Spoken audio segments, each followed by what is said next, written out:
Yo estoy aquí por maltratos familiares de mis hijos. Mi esposo me pegaba mucho a mí y a mis hijos. Y yo siempre defendía a mis hijos.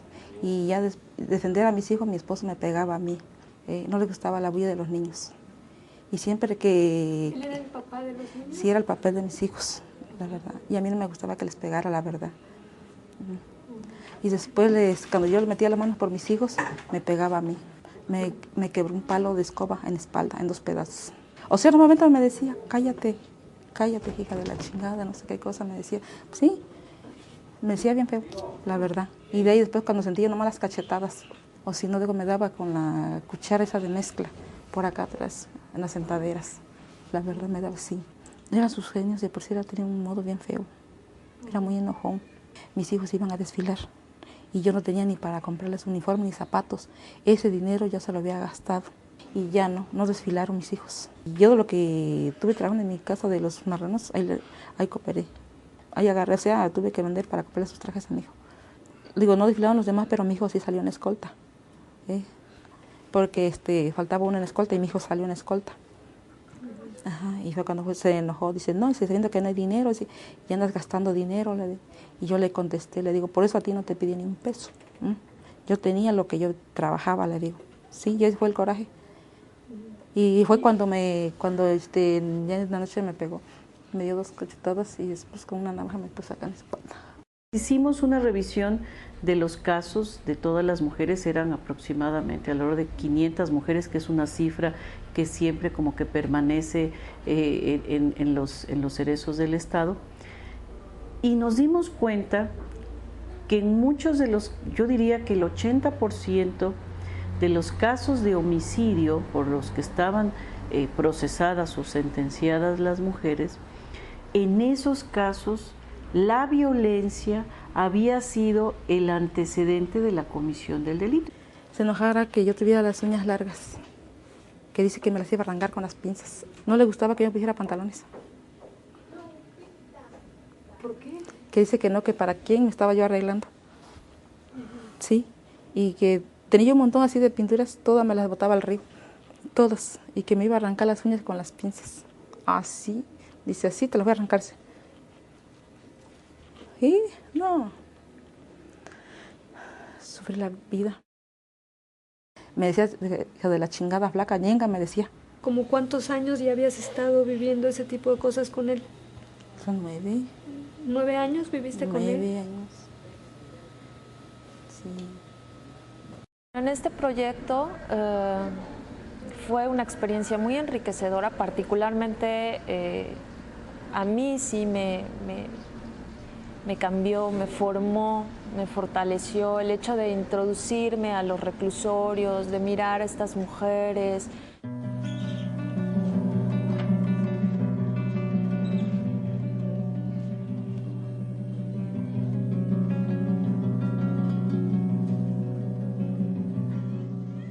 Estar en contacto con estas mujeres, entrevistarlas, conocer su historia de vida, los hechos por los cuales se encuentran ahí, el hecho de que algunas ni siquiera conocen al juez o jueza que les dictó la sentencia, creo que esto sí repercute demasiado en tu formación como abogada.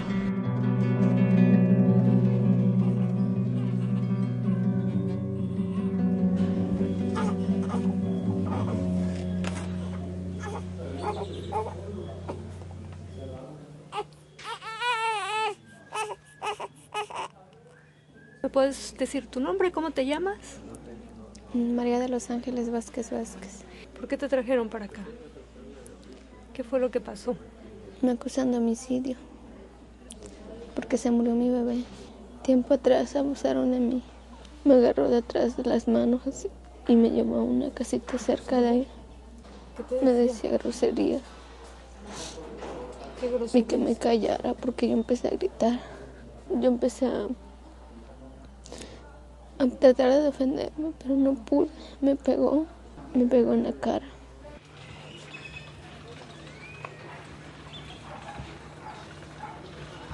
Tomar cuenta, José, digo, tu hermano.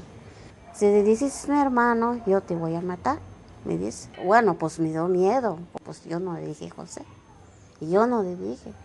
A la primera me calumnió, me jaló así a fuerza, pero yo no quería.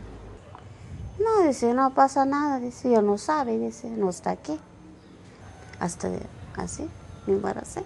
Pero que José no estaba. Entonces me dice, José, dime, es la verdad. Bueno, pues yo le dije, pues así me pasó.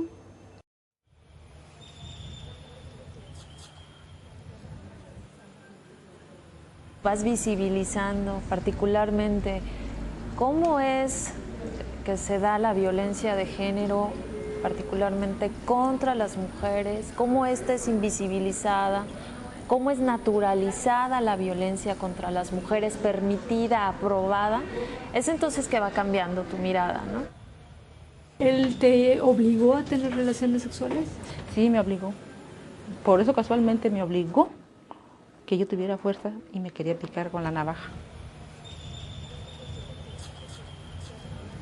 La incidencia de la violencia de género en el hecho delictivo, pues yo podría decir que es como la parte culminante en una vida pues totalmente devastada, y que en una circunstancia pues ya de extrema crisis puede llegar a ser explosión y desafortunadamente sin ninguna mirada por parte de las autoridades hacia esta circunstancia de violencia que, vuelvo a repetir, la ha dejado pues prácticamente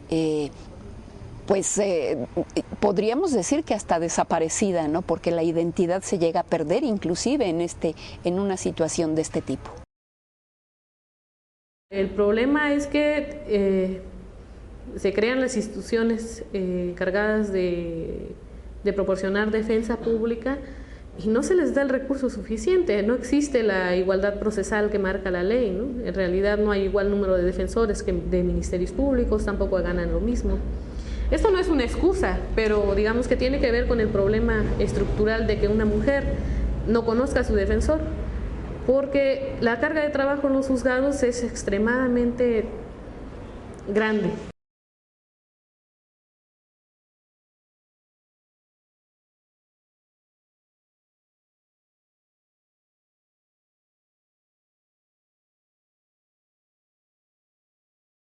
Entonces, inclusive, bueno, considerábamos, quizá era muy aventurado, que el Estado podría considerarse hasta responsable de la comisión del delito por haber sido omiso en la denuncia de esas mujeres, porque muchas de ellas ya habían denunciado y nunca habían procedido sus denuncias.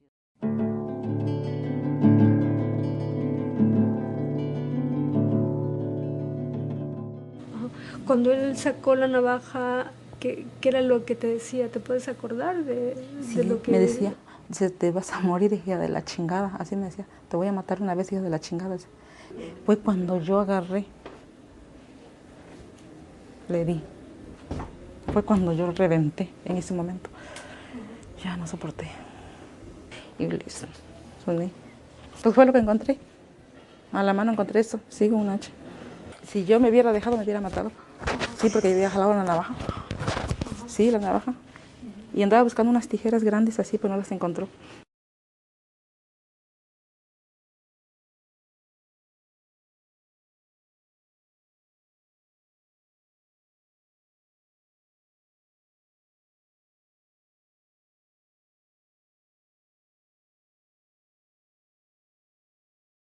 Un juzgador que no juzga desde esta visión de género, desde estas particularidades específicas en las que tomen en cuenta las condiciones en las que delinque una mujer, pues desgraciadamente nos vamos a encontrar con sentencias muy elevadas. Incluso Elena Saola nos dice que las sentencias dictadas a mujeres son 30% más elevadas que los hombres por el mismo delito.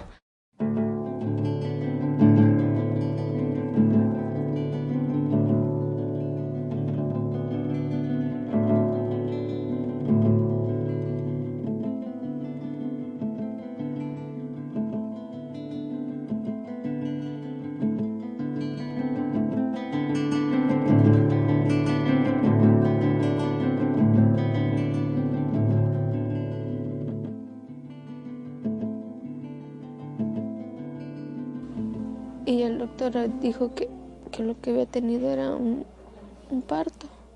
Ya nos preguntó por el producto. Pues le dijimos que no sabíamos porque dije que nomás había sentido que se me había salido algo en el baño. Ya mi mamá me fue a ver y ya me dijo lo que había pasado, que había tenido un bebé, que ya lo había venido a sacar de donde había nacido, del baño. Ya me dijo que porque yo no le había dicho nada. Le dije que yo no sabía si estaba embarazada.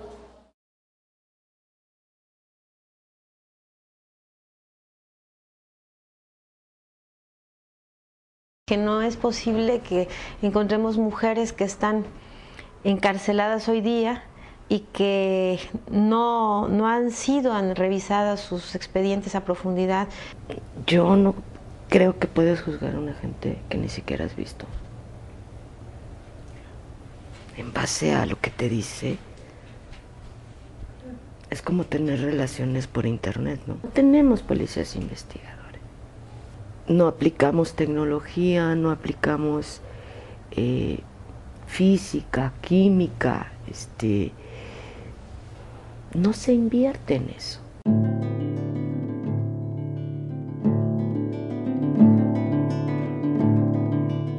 Bueno, pues con eso ese se enojó. Con eso se enojó, José, se molestó.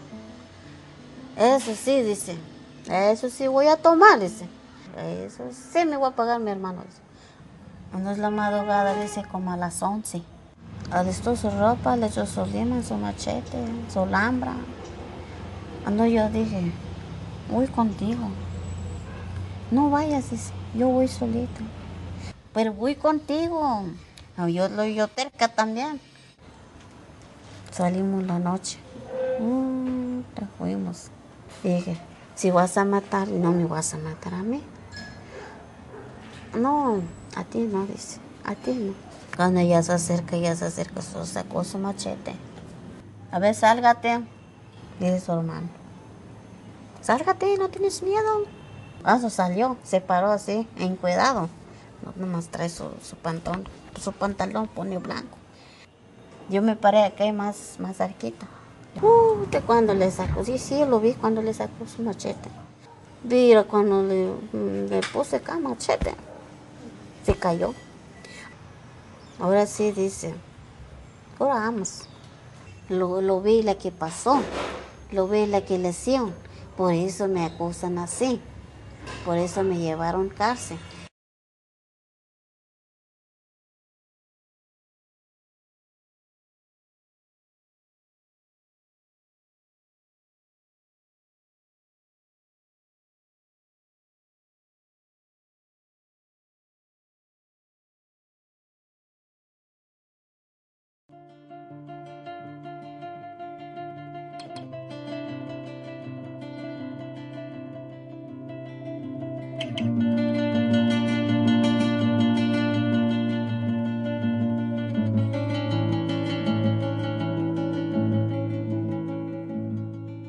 Considero que aquí hay dos retos enormes, ¿no? Por una parte, visibilizar la necesidad de que las historias de vida se incorporen en el análisis ya de las resoluciones que se emitan, ¿no? De las sentencias que se den. Pero por otro lado, también visibilizar que hoy día estamos con una justicia con ceguera de género, ¿no? ¿No le habías contado a nadie? No. ¿A tu hermana no le tenías confianza a tu hermana para platicarle? Sí, pero no. Me dijeron que no dijera nada. ¿En la secundaria viste también este tema del embarazo, cómo las mujeres se embarazan? No. Yo digo que ¿a qué escuela fuiste? Fue abierta, no casi nomás íbamos por lo regular a practicar examen. ¿Y no platicabas de estas cosas con tu hermana? No. ¿Y tu mami nunca platicaba contigo sobre cuestiones de sexualidad? No. ¿Qué pasó ese día? Me dijo que porque no se lo había dicho. Que ahorita no estuviera en el lugar que que estaba en ese momento, y que estuviera vivo el bebé ahorita. ¿Qué hubieras hecho si tú lo hubieras sabido? Pues tenerlo. Sus historias de vida no se han considerado como causas de estos hechos delictivos, y que sin embargo están purgando una condena por años, cuando ya en vida ya fueron presas también por la mano de un varón generalmente que a través de las diferentes modalidades y tipos de violencia de género ha estado precisamente pues catapultando o impulsando precisamente a la mujer para que pues incluso en algunos de esos casos pueda actuar en defensa propia, ¿no? Fíjese que no salía yo de mi casa, no salía yo a ninguna parte. Yo no me visitaba a mi familia. Yo no podía salir a ningún lado porque él se enojaba. Luego decía que si no tenía de comer en la casa. Así me contestaba. Ajá. Dice, ¿que no tienes que comer en tu casa o qué? Dice, no tienes que hacer cosas de dormirse. Yo no quería tener problemas porque en veces llegaba. Y digo que si no me llegaba y no me encontrara, a lo seguro. Todas estas consecuencias que trae consigo, sobre todo depresión, baja autoestima, orillan a la mujer a tomar esta decisión, tal vez de asesinar a su pareja. Pero es importante que el juzgador, al momento de dictar una sentencia, analice todos estos elementos, analice todos estos síndromes por los que pasa una mujer y sobre todo cómo se encuentra emocionalmente esta mujer. Nunca vieron los factores psicológicos que la orillaron a cometer el delito y la historia de vida que ella llegó, porque era maltratada, ultrajada constantemente por el esposo. El día que llegó, todavía llegó con lesiones así muy vistas, tenía muchos moretones, ni siquiera tenía conciencia de la magnitud del problema en el que ya estaba. Ese día ella se va al desfile, regresa y llega el señor y la empieza a maltratar, la empieza a agredir, pues la violó. Ella trabajaba y aún así, lo que comentó también ella, que le quitaba el dinero, de que llegó muy mal emocionalmente Jova. Incluso, por ejemplo, ella decía, si lo volviera yo a tener enfrente, yo lo vuelvo a hacer. Yo digo que sí tenía miedo. ¿Sabe por qué? Porque ella comenta que le prohibía salir y ella no salía. Sí. Ella obedecía lo que él le decía. Y decía, es que yo me le enfrentaba, pero nunca se le enfrentó porque si no hubiera sido ella agredida con la navaja en varias ocasiones. Entonces, el objeto amenazante la detenía en muchas cosas.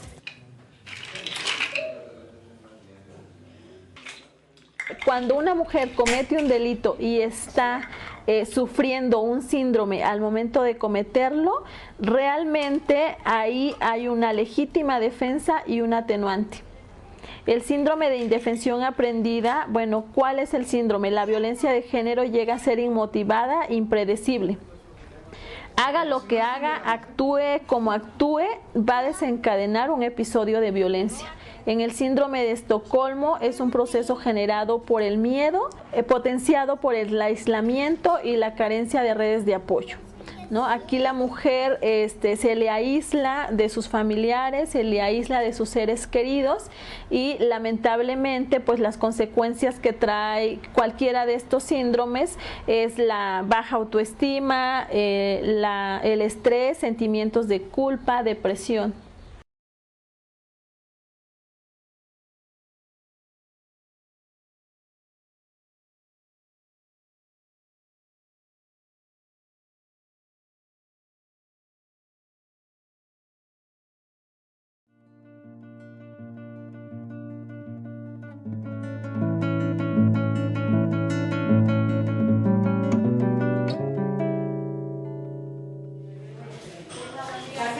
Presente. Sánchez Ibañez. Presente. Vázquez. Jorge Delgado. Parra Sumaya. Presente. Ramírez Francisco. Presente. Justo el papel de la mujer se vincula directamente con su papel de madre.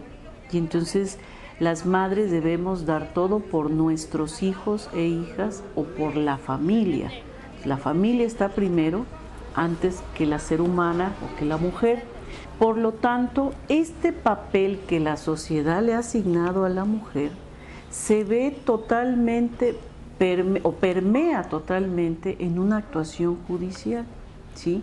Cuando las mujeres transgreden lo que socialmente está definido para ellas, además de ser sancionadas por las leyes, son sancionadas por la sociedad, pero lo peor es cuando un juez o jueza o un ministerio público tiene introyectado ese papel de las mujeres y entonces al juzgar a una mujer, claro que ve permeada su sentencia por esa percepción.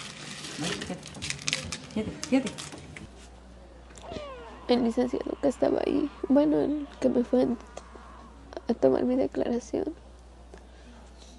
él dijo que yo lo había matado, me fue a gritar, que dijera la verdad. Yo le dije que se lo estaba diciendo, pero él me siguió gritando que yo había matado a mi bebé, que era una mala madre. Yo le dije que no era cierto, que yo no había matado, que yo no sabía nada. Y no me creyó. Y es cuando me dijo que me iban a meter a la cárcel por haber hecho eso. ¿Tú tenías ahí un abogado? No. ¿Alguien de tu confianza? Nadie, nada más yo. ¿No había, nadie se presentó contigo como defensor de oficio, defensor público? Ahí no. ¿Ese señor te dijo que él era el Ministerio Público? Sí. ¿Y te pidieron firmar esa acta? Sí.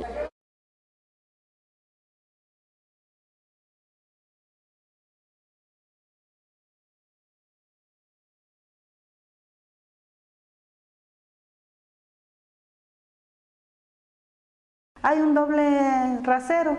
Cuando es una mujer víctima del delito, se le juzga, se le cuestiona, se le hace desistir, y cuando es una mujer la que supuestamente comete el delito, hay una mayor sanción en su contra. Una cuestión de crítica por parte de los defensores es que no quiere ofrecer una pericial psicológica, una pericial psiquiátrica o alegar alguna otra prueba por temor a que el juez no se lo reciba, ¿no? Y los jueces no quieren dictar sus sentencias en este sentido por temor a que el superior jerárquico les revoque, y entonces o que los medios de comunicación los critiquen haber dictado una sentencia en este sentido, porque a pesar de que vivimos en el siglo XXI, el machismo, los estereotipos siguen siendo una forma de coartar la libertad de expresión. No puede concebirse que una mujer sea capaz de matar porque se nos considera que somos buenas, sumisas, abnegadas, y entonces cuando somos capaces de cometer un delito nos consideran casi como fenómenos.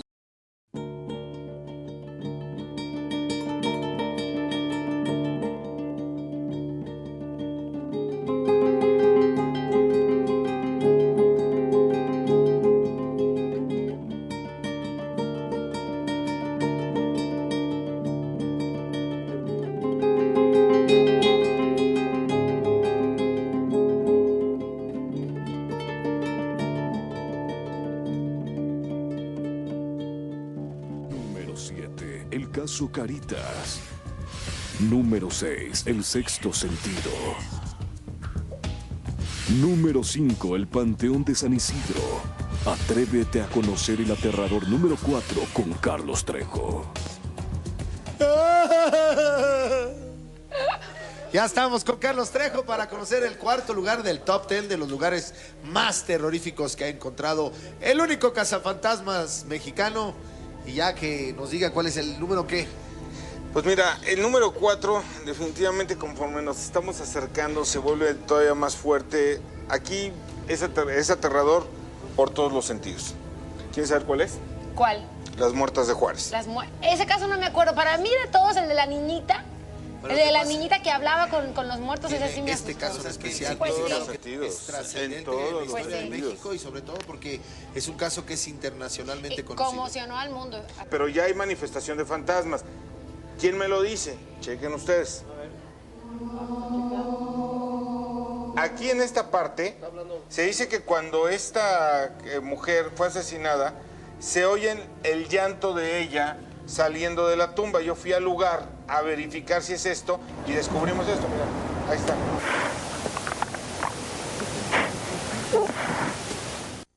¿No sería alguien que estaba haciendo del baño ahí atrás? Pues es muy aterrador esto. Sí.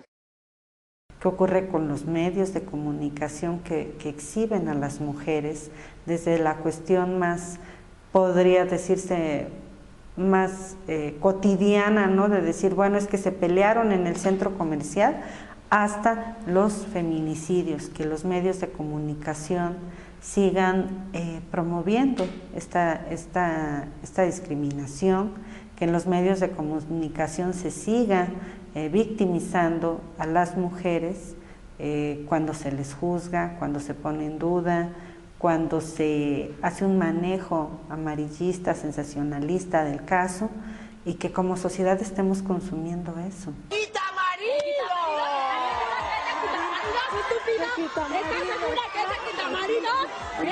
Y que de hecho la ley de acceso de las mujeres a una vida libre de violencia lo contempla una regulación en los medios de comunicación que no se ha dado.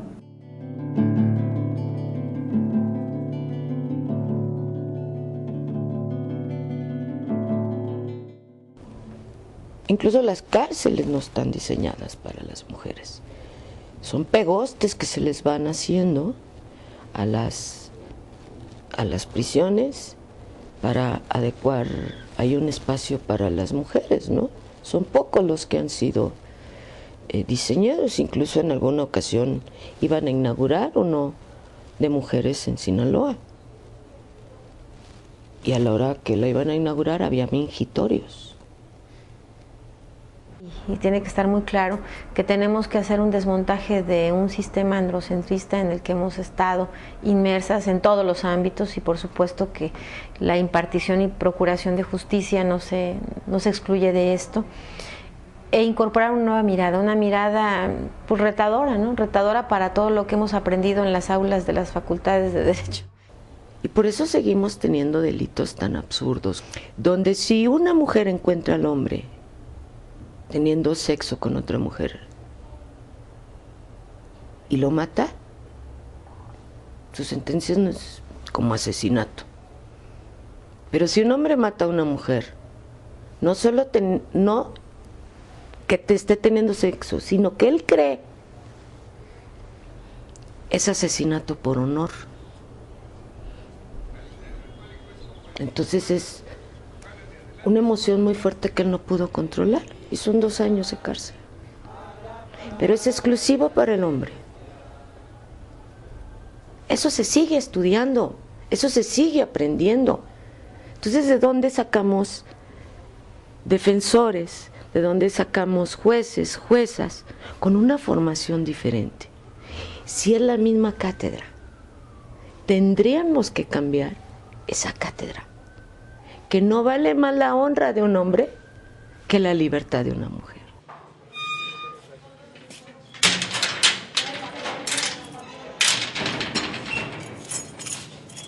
Las mujeres de inmediato, si no cumplimos con el mandato patriarcal de cuidar el sistema, de ser enemigas entre nosotras, entonces somos totalmente culpabilizadas, en primer lugar por nosotras mismas.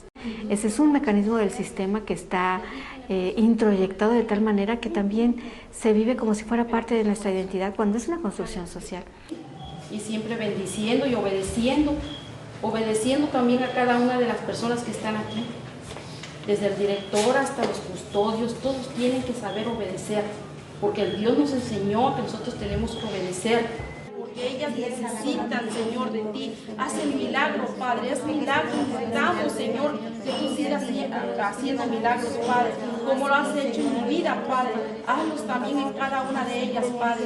Bendice a las autoridades de este lugar, Padre. Bendice a sus familias, bendice.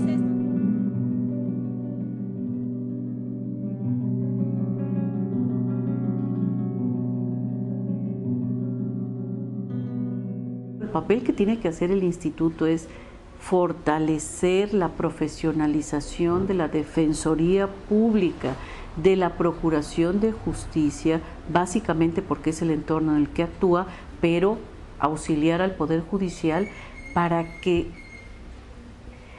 incorporen en sus procedimientos la perspectiva de género. Usted sabe la excelente relación que guarda la Defensoría de Oficio, nuestro director, el licenciado Francisco Palacios, con el instituto que usted representa.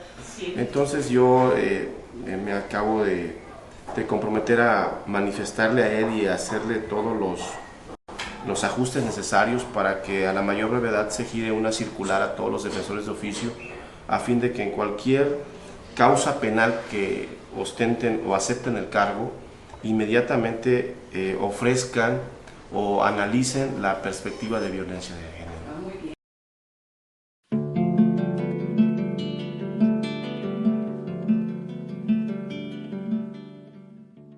Y también cuestionamos mucho la manera en la que se está impartiendo y procurando justicia, no solamente porque le falta ser expedita y pronta, sino porque cuando dicen que la justicia es ciega, pues habría que cuestionar esta ceguera, ¿no? Y yo creo que esta ceguera más bien es ceguera de género. Desde el Congreso, algunas diputadas que lo entienden dan la lucha, pero al final es puntos constitucionales quien decide. Y ahí hay puros abogados y normalmente varones que siguen viendo para ellos importante el honor. Y prácticamente en cuestiones de mujeres, los jueces y las juezas desconocen estos convenios internacionales de derechos humanos de las mujeres. En su mayoría lo hemos observado, lo hemos comentado, inclusive hemos tenido comentarios de magistrados que dicen no estar de acuerdo en la perspectiva de género. Entendida esto, o sea, tienen una concepción y me parece además irresponsable de lo que esto significa. Su obligación es investigar, su obligación es estudiar, porque es ley suprema en el Estado.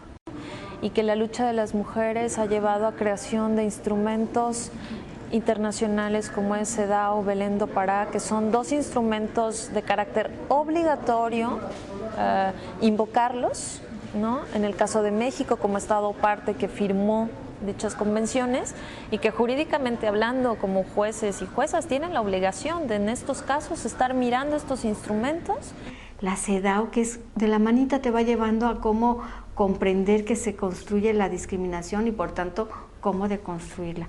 Y luego la Belén do Pará, que establece muy claramente también las causas que generan la violencia contra las mujeres.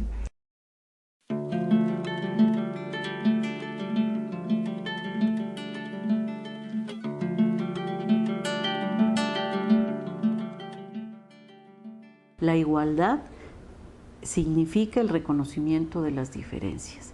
Y entonces no se puede aplicar la ley por igual a las que no o a los que no son iguales.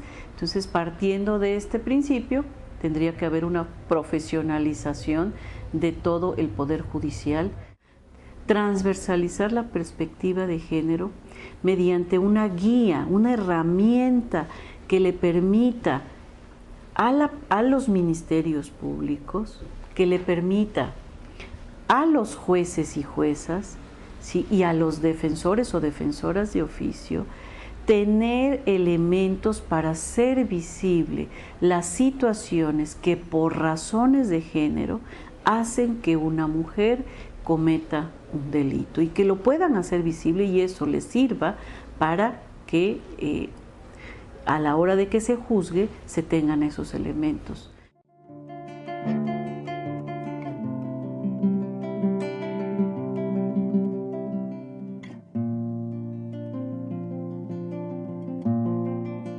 Nos vamos enfrentando a resistencias, que pareciera que hay un avance porque se aprobó la ley de acceso aquí en Veracruz y entonces luego hay un retroceso porque se está promoviendo la criminalización de las mujeres que deciden abortar, que pareciera que hay un avance porque hay modificaciones al Código Penal y luego resulta que ya con este Código Penal, con sus reformas súper valiosas ya aprobadas, nos enteramos de este tipo de situaciones donde una mujer sigue siendo tratada como si no hubiera habido ningún cambio, porque finalmente quienes aplican esa reforma no están enterados o simplemente no les interesa.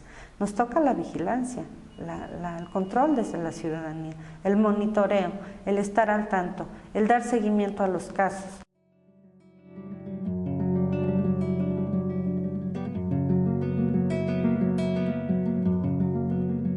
Estoy pagando una cosa que lo hice, ¿no? Que sé que lo hice, pero que ya no se vuelve a repetir. Ya no, la verdad ya no. Lo que hice ya no. Y que haya un modelo de readaptación para mujeres, pero la reincidencia de las mujeres es de 1%. Pues yo, la verdad, pues si ellas viven, pues mejor que se alejen de sus maridos, la verdad. Que los deje que se vayan, o ya que les hace, que les dé ahora sí que el camino, si hay dos caminos, que agarren el que va para abajo o el que va para arriba, que escojan su camino ellos, ¿no? Pues sí. Tomar conciencia de la opresión, pues estoy hablando de una cosa que tiene que ver con la sobrevivencia fundamental del día al día de las mujeres. Entonces es un proceso muy doloroso y de ruptura, porque de pronto te encuentras con que la gente que más amas es la gente que también te oprime. El empoderamiento de las mujeres es el proceso de concientización de la opresión en la que vives, de la discriminación, de la exclusión, pero no quedarte ahí, claro, de construcción de las fortalezas personales y colectivas y de género para transitar a la construcción de las libertades y por lo tanto de la ciudadanía. Entonces cuando yo veo a mujeres que se culpan a sí mismas por distintas circunstancias, y sí he trabajado en reclusorios, más bien dando contención y terapia, lo que hay que hacer es el fortalecimiento de la ciudadanía de las mujeres, el fortalecimiento de la humanidad de las mujeres. Las mujeres somos seres humanas, el fortalecimiento de la dignidad de las mujeres, y a partir de ahí entonces se va construyendo el empoderamiento, no ver víctimas, ver ciudadanas con derechos.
Señor juez, yo soy Jova Malpica Miranda y aquí estoy para que me conozca y quiero mi libertad.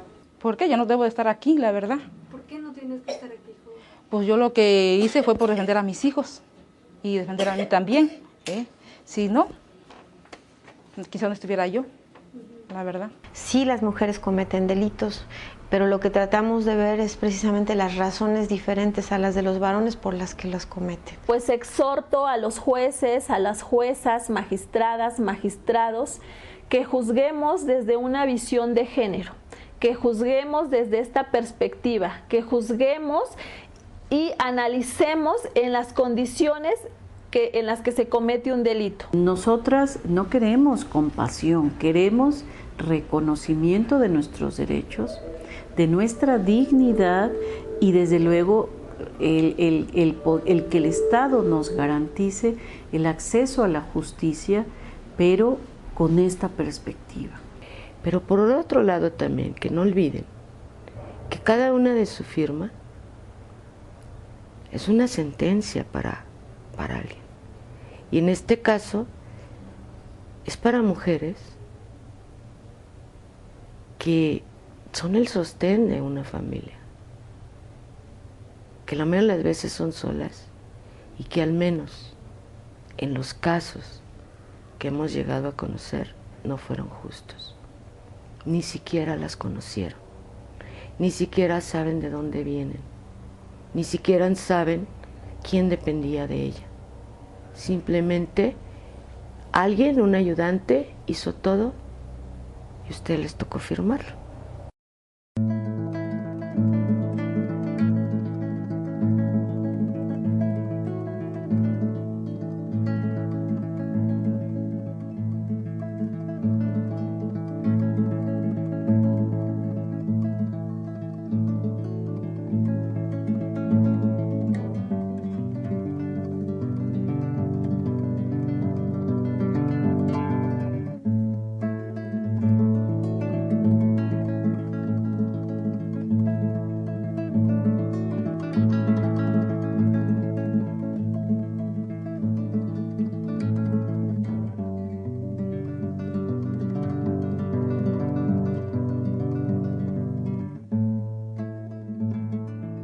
Les tendría que decir que deben tener esperanza, digo. Se está trabajando en este proceso, no solo en Veracruz, ya hay otros institutos y estados que están trabajando en lo mismo, como el caso del Distrito Federal, y que está permeando en la justicia federal esta percepción o esta visión de género, y que en ese sentido ellas deben tener esperanza de que sus casos van a ser tratados bajo estos principios de respeto a su dignidad y a los derechos humanos. Que vamos a seguir trabajando para que haya un diseño de readaptación para ellas, donde no les aplique lo que debe ser la moral, esa no es la función, sino les den herramientas para cuando salgan puedan hacer frente a la vida. Estamos incidiendo en las y los juzgadores para que dicten sus sentencias con perspectiva de género, con enfoque de los derechos humanos, y se tienen avances. Tenemos ya sentencias con perspectiva de género, nos hace falta mucho, sí, pero seguimos trabajando. El orden judicial tiene que estar incorporando todos estos planteamientos, esta guía metodológica que va a conformarse con este sistema de indicadores que permiten precisamente visibilizar la violencia de género presente, ¿no?, en estas mujeres privadas de su libertad. Que podemos conocer sus historias.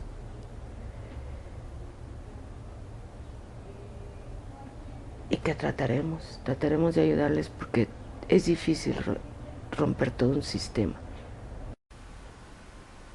Recuerdo unas entrevistas a mujeres encarceladas donde hablaban de sus relaciones de pareja.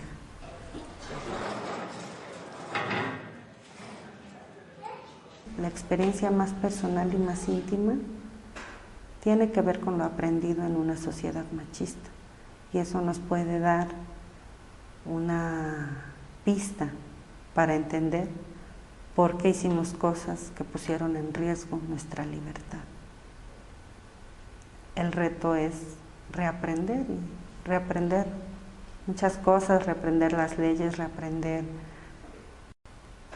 la vida, reaprender el amor. Yo creo que en nuestro caso como mujeres, en lo personal, más allá del marco jurídico, más allá de el código penal, de la ley, del procedimiento, creo que también necesitamos reaprender a amar, amarnos y amar de una manera que no nos ponga en riesgo, amar de una manera que enriquezca nuestra vida y no que sea en función de los demás, porque de ese modo estamos en riesgo.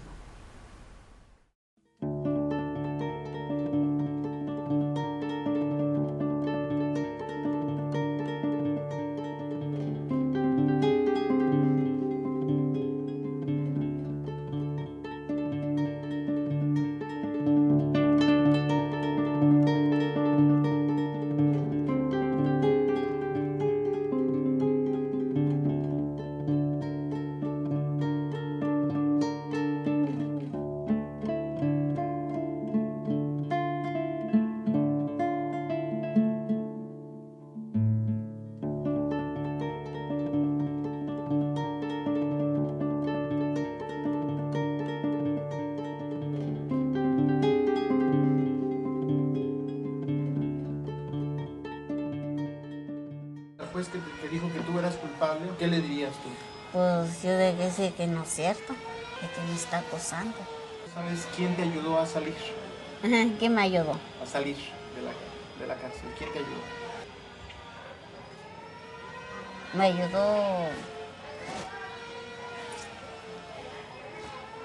Me ayudó pues, no.